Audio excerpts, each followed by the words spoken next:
گھر کی پرشکوہ عمارت کو یکاٹک دیکھتے ہوئے کمرین چونک کر اس کی جانب متوجہ ہوئی تھی، جو اپنا فون کوٹ سے نکال رہا تھا۔ ہوٹل میں بیٹھے ہونے کے دوران بھی وہ کئی بار فون نکال کر چیک کیا کرتا تھا۔ یہ کوئی اتنی غیر معمولی حرکت نہیں تھی کہ وہ چونکتی، لیکن اب اس کی بات اور تھی۔ جلدی سے اس نے داؤد کا بازو تھاما اور آگے بڑھتے ہوئے گویا ہوئی، تمہارا گھر بہت خوبصورت ہے، تمہارے آنے سے مجھے بھی لگ رہا ہے۔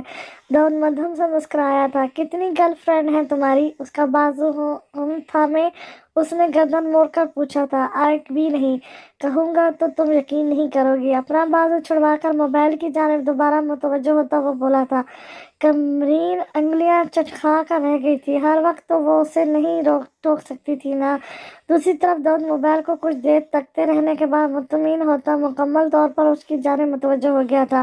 آف کورس نہیں، جیسے تم باتیں بناتے ہو بندی نبھانا کچھ مشکل نہیں ہوگا، بہت وقت سنبھل کر کہتی کمرین آگے بڑھی تھی۔ لیکن میں نے تمہارے علاوہ کسی بندی سے ایسی باتیں نہیں کی۔ لفظ بندی پر زور دے کر اپنا دفاع کرتا داؤد اس وقت گڑبڑا کر رہ گیا تھا جب کمرین بولی تھی، بندے سے کرائی ہے یعنی؟ اے گندے، کافی بیہودہ ہو تم۔ بھاری بھرکم قیمتی لکڑی کا دروازہ کھول کر وہ سائیڈ ہوا اور اسے اندر جانے کا اشارہ کیا۔ بیش قیمتی سامان سے بھرا گھر ویسا ہی تھا جیسا داؤد یوسف کا گھر ہونا چاہیے تھا۔ دلچسپی سے اطراف کا جائزہ لیتے ہوئے وہ بے اختیار ہی کشیدہ بالکنی میں چلی گئی تھی۔ گہری گہری سانس بھر کر لان میں لگے پھولوں کی خوشبو اپنے سانسوں میں اتارتے ہوئے وہ یکدم جیسے نیند سے جاگ کر خفت سے ہو کر مڑی تھی۔ بالکنی کے دروازے سے پشت اٹکائے کھڑا داؤد اس کے دیکھنے پر مسکرا دیا۔ اگر اچھا نہ لگا نا، گھر اچھا لگا نا؟ چھوٹے چھوٹے قدم اٹھاتا وہ اس کے پہلو میں آ کھڑا ہوا تھا۔ بہت۔ کمرین کے مختصر جواب میں کافی زیادہ پسندیدگی جھلک رہی تھی، اور گھر والا چہرہ ٹیڑھا کر کے داؤد نے ابرو اچکائی۔ وہ بس سو ہے، ناک سکڑا کر کہتی وہ داؤد کو ہنسنے پر مجبور کر گئی تھی۔ پھر چند لمحے یوں ہی دبے پاؤں سرک گئے تھے جب داؤد نے گہری سانس بھر کر سر اٹھا کر اسے دیکھا اور دیکھتا ہی رہا۔ کمرین کے چونک کر دیکھنے پر بھی اس نے نظروں کا زاویہ نہیں بدلا تھا۔ کیا ہوا؟ کمرین کے جھجلا کر پوچھنے پر داؤد نے ابروی سے ایک طرف اشارہ کیا۔ کمرین نے الجھن بھری نظریں اس طرف کو اٹھائی تھی، لیکن وہاں کچھ غیر معمولی نہیں پایا تھا۔ ہاں، بلند و بالا ایک عمارت ضرور تھی جو اونچے اونچے درختوں کے درمیان سے بڑی شان سے جھانک رہی تھی۔ اس طرف سے نظریں پھیر کر کمرین نے دوبارہ داؤد کی طرف دیکھا تو وہ مسکرا دیا اور ذرا آگے کو جھکا۔ وہ عمارت جانتی ہو کس کی ہے؟ دھیمی آواز سرسراتی ہوئی تھی۔ سانس روکے کمرین نے سر نفی میں ہلا دیا۔ وہ یوسف مینشن ہے۔ وہ جتنے آرام سے بولا تھا کمرین اتنی ہی بری طرح چونکی تھی۔ یوسف مینشن؟ خاور یوسف کا مینشن جہاں اب داؤد یوسف رہتا ہے؟ بقول تمہارا دشمن اول۔ سگریٹ نکال کر سلگاتے ہوئے وہ اب کمرین کی طرف نہیں دیکھ رہا تھا، لیکن کمرین کی نظریں اسی کے چہرے پر جمی تھیں۔ اتنا پریشان کیوں ہو رہی ہو؟ میں صرف تمہیں بتا رہا ہوں۔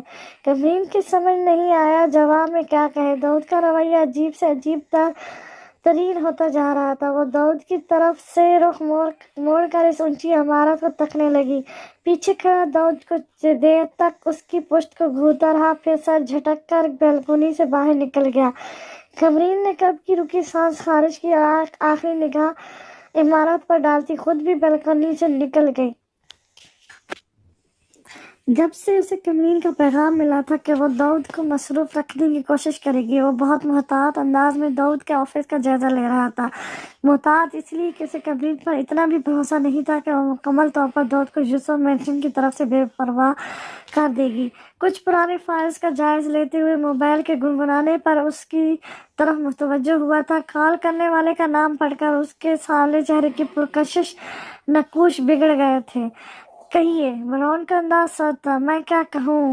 ہاں، تم 3 مہینوں سے جھک ہی مار رہے ہو بیٹا، ایک ثبوت جو تم داؤد کے خلاف لے کر آئے ہو۔ اگر کچھ نہیں کر سکتے تو بتا دو، میں مزید صبر نہیں کر سکتا۔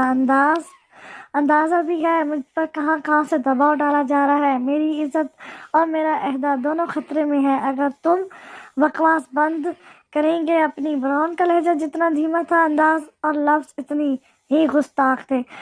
میں آپ کو بتا چکا ہوں ہم منزل سے زیادہ دور نہیں ہیں اور اس دوران میں مزید اختیار کرنے کی ضرورت ہے۔ اس کی کشیدہ پیشانی شکلوں سے پر تھی، ڈھونڈ کر عمل ہنس جاری تھا۔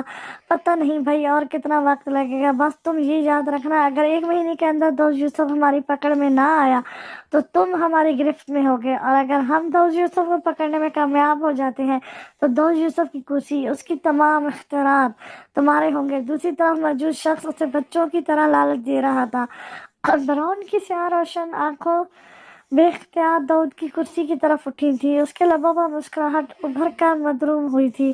میرے ہاتھ دوست یوسف کی بہت بڑی کمزوری لگ گئی ہے، میں پر یقین ہوں 1 مہینے کے اندر دوست یوسف سلاخوں کے پیچھے اور میں اس کرسی پر موجود ہوں گا۔ کرسی کی پشت تھپتھپاتے ہوئے وہ چور نظروں سے اطراف میں ڈال لیتا تھا، نہ جانے وہ کیمرے کہاں موجود تھے۔ چاہ کر بھی براؤن اس کرسی پر بیٹھ نہیں سکا تھا۔ کون سی کمزوری؟ دوسری طرف موجود ایس پی صاحب ٹھٹکے تھے۔ براؤن کی نظروں میں کمرین کا سرپا لہرایا تھا، لیکن اس نے کمرین کا ذکر کرنا مناسب نہیں سمجھا تھا۔ اب ہر بات میں آپ کو میں نہیں بتا سکتا، مجھے میرا طریقہ اور مہرہ استعمال کرنے دیجیے، کہیں تم اس چکر میں کسی معصوم کو تو نہیں پھنسا رہے۔ ایس پی صاحب بھی اب بچے تو نہیں رہے تھے، فوراً چونک کر بولے تھے، آپ ٹینشن مت لیں، بہت ہی کوئی اصول پرست تو آپ بھی نہیں ہیں۔ آپ کی اپنی حالت یہ ہے کہ ایک مجرم کو پکڑنے کے لیے دوسرے مجرم کا سہارا لے رہے ہیں۔ ہنس، دھیمی آواز اور وہی مذاق اڑاتا انداز۔ ایس پی صاحب لب بھیج کر رہ گئے تھے، دل شدت سے چاہا تھا کہ براؤن کا سیاہ چہرہ تھپڑوں سے اور سیاہ کر دے۔ اب میں فون رکھتا ہوں، اور ہاں، ہر تھوڑی دیر بعد مجھ سے رابطہ مت کیا کریں، مسئلہ کھڑا ہو سکتا ہے۔ حکمرانیہ انداز میں کہہ کر براؤن نے ان کی مزید سنے بغیر رابطہ منتقل کیا اور دوسری دراز کی طرف بڑھا ہی تاکہ آفس کا دروازہ کھلنے پر چونک کر مڑا تھا۔ پیچھے داؤد تھا جو اسے چپتی ہوئی نظروں سے دیکھتے ہوئے اپنی کرسی کی طرف بڑھنے لگا، اور سکون سے کرسی پر بیٹھنے کے بعد ٹانگ پر ٹانگ رکھے کرسی دھیرے دھیرے دائیں بائیں گھماتا بہتر براؤن کو تکنے لگا، جو کمال مہارت سے اپنے تاثر چھپائے مدبہ سا کھڑا ہو گیا تھا۔ میری غیر موجودگی میں یہاں کیا کر رہے ہو براؤن؟ سرد سنجیدہ انداز پر براؤن کھنکار کر رہ گیا تھا۔ یوں ہی چیک کرنے آیا تھا سر، آپ کافی دیر ہو گئی پینشن نہیں آئے تو۔ سنبھل کر جواب دیتے ہوئے براؤن اس وقت چونک گیا تھا جب پہلوانوں جیسی جسامت کے حامل 3 گارڈز باری باری آفس میں داخل ہوئے تھے۔ براؤن، آئی ایم سوری، لیکن جب تک کمرین میری زندگی میں شامل نہیں ہو جاتی تمہیں قید کاٹنی پڑے گی۔ میں کمرین کی اقرار کے بعد سے بہت مشکوک رہنے لگا ہوں، نہ جانے کیوں میری چھٹی حس بار بار کچھ سگنل دے رہی ہے۔ مجھے تمہاری وفاداری پر شک کرتے ہوئے افسوس ہو رہا ہے، مگر مجھے میری زندگی اور کمرین سے بڑھ کر عزیز کوئی کچھ نہیں ہے، تم بھی نہیں، زیادہ کچھ نہیں، بس تھوڑی سی چھان بین ہوگی اور مجھے یقین ہے سب کلیئر نکلے گا، اور آئی ہوپ ہم جلد ہی ملیں گے، بائے۔ سر، آپ ایسا کیسے کر سکتے ہیں؟ مجھ پر شک کر رہے ہیں آپ؟ میں نمک حرام نہیں ہوں، مجھے یاد ہے خواجہ یوسف کے تمام احسانات، میں کبھی نہیں بھول سکتا میں۔ آپ مجھ پر شک کیسے کر سکتے ہیں؟ سر، یہ غلط کر رہے ہیں آپ۔ داؤد سر، براؤن لاکھ پھرتیلا تھا، لیکن اپنے سے زیادہ پھرتیلے تین لوگوں کا مقابلہ بغیر کسی ہتھیار کے نہیں کر سکتا تھا۔ منٹ سے بھی کم وقت میں ان لوگوں نے براؤن سے فون اور گن سمیت اور بھی بہت سے چھوٹے موٹے ہتھیار چھین کر ٹیبل پر دھر دیے تھے۔ اب وہ اسے گھسیٹ کر آفس سے باہر لے جا رہے تھے، جبکہ براؤن ان کی گرفت میں بری طرح مچل رہا تھا۔ چھان بین سے مراد داؤد کی کیا مراد تھی اسے بخوبی علم تھا۔ ہنس کرسی پر جھولتے ہوئے داؤد سنجیدہ نظروں سے براؤن کو دیکھتا رہا تھا۔ پھر براؤن کے چلے جانے کے بعد اس نے براؤن کا دوسرا فون اٹھایا تھا جو وہ کم ہی استعمال کرتا تھا۔ فون پر لاک لگا تھا، براؤن کے فنگر پرنٹس کی ضرورت تھی، یہ کوئی اتنا مشکل کام نہیں تھا۔ فون ٹیبل پر واپس رکھنے کے بعد وہ اپنی نیم نظریں غیر مرئی نقطے پر جما کر خاموش سا ہو گیا۔ باہر خالی سا، کوئی کسی کا وفادار نہیں ہوتا، مجبوری ہوتی ہے یہ چاکری، بس۔ درست کہتا تھا سلمان 6 جاتے جاتے ایک اچھا سبق دے گیا ہے، ہاں۔